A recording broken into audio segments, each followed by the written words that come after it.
अस्सलाम वालेकुम। इस तरह के सेंटेंसेस हम डेली यूज़ में बोलते हैं ना।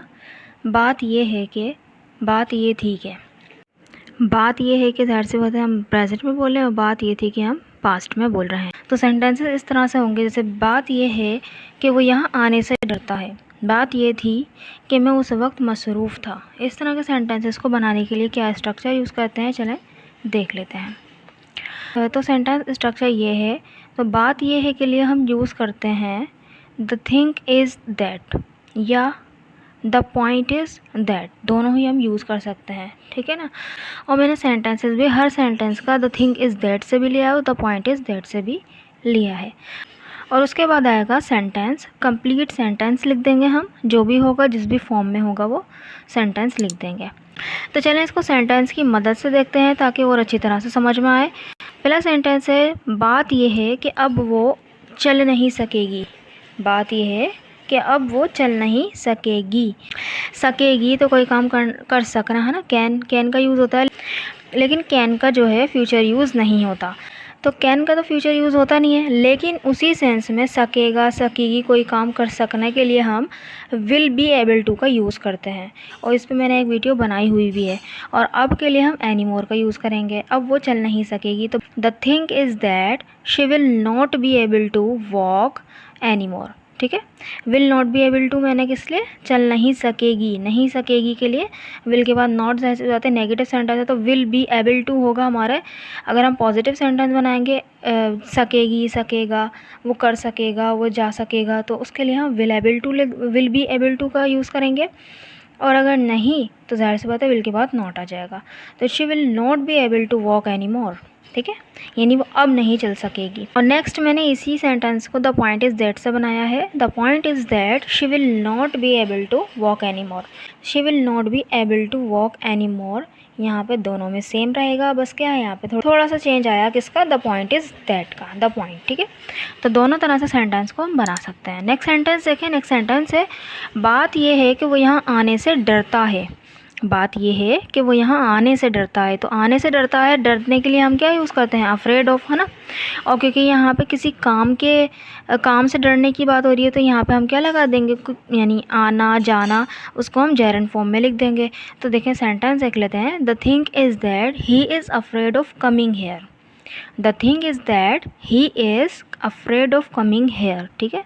और वो यहाँ आने से डरता था तो he was afraid of coming here, ठीक है। तो इस तरह से लगा देंगे। अब देखें द पॉइंट इज़ दैट से बनाया। The point is that he is afraid of coming here, ठीक है। दोनों तरह से सेंटेंस मीनिंग दोनों के सेम रहेंगे। द पॉइंट इज़ दैट बोलो या थिंग इज़ दैट बोलो। नेक्स्ट सेंटेंस देखते हैं। नेक्स्ट सेंटेंस है, बात यह है कि हमज़ा की हिम्मत नहीं है उसका सामना करने की। बात यह है कि हमज़ा की हिम्मत नहीं है, हिम्मत नहीं है। कोई भी चीज़ होना या ना होने के लिए हम क्या लगाते हैं, हैव और हैज़ का यूज़ करते हैं ना। तो यहाँ पे हिम्मत नहीं है तो क्या, उसका सामना करने की, है ना। तो हम क्या बोलेंगे, the thing is that he doesn't have courage, है ना। He doesn't have courage to face her, यानी उसके सामना करने की। The thing is that he doesn't have courage to face her, courage यानी हिम्मत होना। सेंटेंस को द पॉइंट इज़ दैट से देखते हैं। The point is that he doesn't have courage to face her. He doesn't have courage to face her, तो same में दोनों में बस क्या, द पॉइंट इज़ दैट आ गया, ठीक है। तो ये इसका प्रेजेंट यूज़ था। अब पास्ट में देखें, पास्ट में यूज़ क्या होगा, बस क्या लग जाएगा, वॉज लग जाएगा। The thing was that, the point was that, और फिर आ जाएगा हमारा कंप्लीट सेंटेंस। तो इसके भी मैंने एग्जांपल्स लिए हैं, तो देख लेते हैं सेंटेंस की मदद से।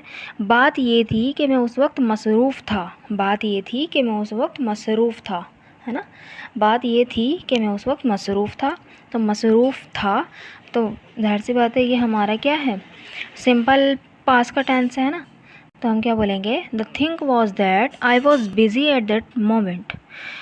The thing was that I was busy at that moment. I was busy, मैं बिज़ी था, एट दैट मोमेंट उस वक्त, ठीक है। द थिंग वॉज दैट, अब द पॉइंट वॉज दैट से लगा लेते हैं। The point was that I was busy at that moment, ठीक है। दोनों तरह से सेंटेंस बन सकता है, मीनिंग एक ही निकलेगी कि बात ये थी कि मैं उस वक्त मसरूफ़ था। नेक्स्ट सेंटेंस देखते हैं। नेक्स्ट सेंटेंस है, बात ये थी कि तुम मुझसे मिलना भी नहीं चाहते थे। बात ये थी कि तुम मुझसे मिलना भी नहीं चाहते थे, तो क्या बोलेंगे, the thing was that you didn't want to even meet me. The think was that you didn't want to even meet me. The point was that इसी तरह ही बनेगा। द पॉइंट वॉज दैट लग गया बस यहाँ पे, और क्या हुआ, सेंटेंस वही है, you didn't want to even meet me. ठीक, the point was that you didn't want to even meet me. ठीक, नेक्स्ट सेंटेंस देखते हैं। नेक्स्ट सेंटेंस है, बात ये थी कि तुम्हें उसे धोखा नहीं देना चाहिए था। बात ये थी कि तुम्हें उसे धोखा नहीं देना चाहिए था। चाहिए था क्या होता है, हमारा शुड का यूज़ होता है ना, लेकिन ये क्या है, पास्ट में यूज़ हो रहा है तो शुड हैव का यूज़ करेंगे, है ना। लेकिन क्या है, ये नेगेटिव सेंटेंस है, तो हम क्या करेंगे, शुड के बाद नॉट लगा देंगे, फिर हैव लगाएंगे, और फिर उसके बाद जो वर्ब आएगा वो थर्ड फॉर्म में आएगा। ठीक है, तो धोखा देना बिट्रेड होता है। अब क्या बोलेंगे sentence, the think was that you shouldn't, should में नॉट लगा दिया। ठीक है, कॉन्ट्रैक्शन है शुड नॉट का।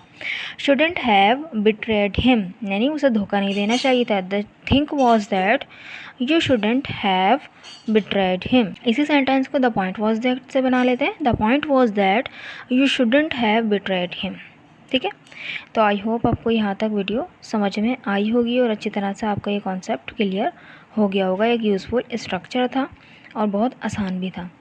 तो ये सेंटेंस आपके लिए, बात ये है कि मैं अब और नहीं खा सकती, तो अब और के लिए हम एनी मोर का यूज़ करेंगे। लास्ट में आप सेंटेंस के एनी मोर यूज़ कर लें। और नहीं खा सकती, ये क्या है, हमारा सेंटेंस है कैन का, तो आसानी से बन जाएगा। कैन का नेगेटिव सेंटेंस है ये, तो आप बना के ज़रूर लिखिएगा। तो कमेंट बॉक्स में ज़रूर लिखिएगा ताकि मुझे पता चले कि आपको वीडियो समझ में आई कि नहीं आई। अगर वीडियो अच्छी लगी तो चैनल को सब्सक्राइब कीजिएगा, वीडियो को लाइक कीजिएगा। Thank you so much.